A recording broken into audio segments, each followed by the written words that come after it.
use these hard-on crime tactics to eliminate drug use, across the country. Well, the fact of the matter is, they created a war on drugs. They only targeted black and brown people in urban communities across the country.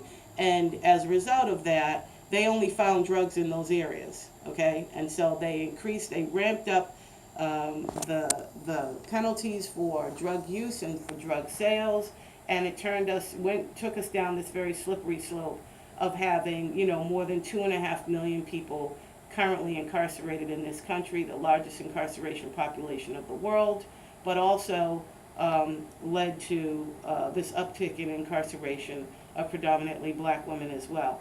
And so really, it's transferred that ability for people who made money off of the backs of black and brown people, and when industrialization ended, they had no place to provide, employment for masses of working class people.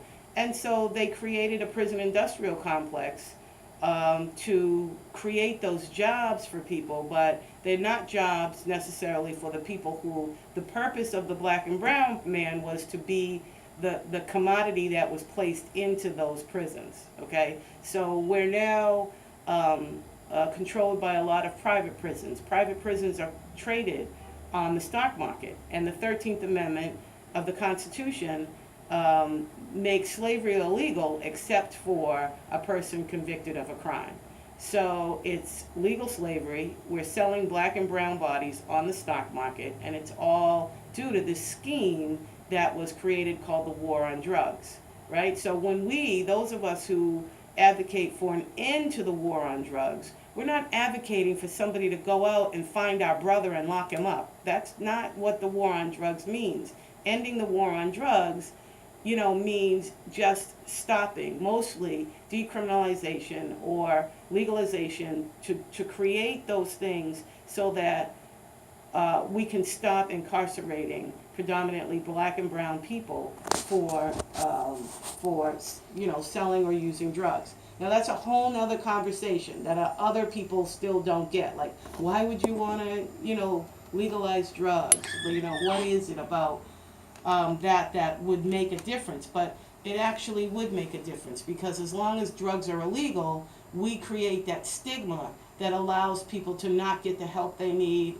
It allows law enforcement to control all the money. That's going to determine what programs we use, what programs we don't use. It's going to continue the racist prosecution of black and brown people for the sale and use of drugs. Again, we're not the majority of people that do that, but we are clearly the majority of people that are prosecuted and incarcerated for it. So we have to start looking at things and understanding, educating ourselves, read something, pick up a magazine, pick up something that will really help our younger population here understand what we're talking about and the need for us all to get on board to begin to dismantle this. What about to that critic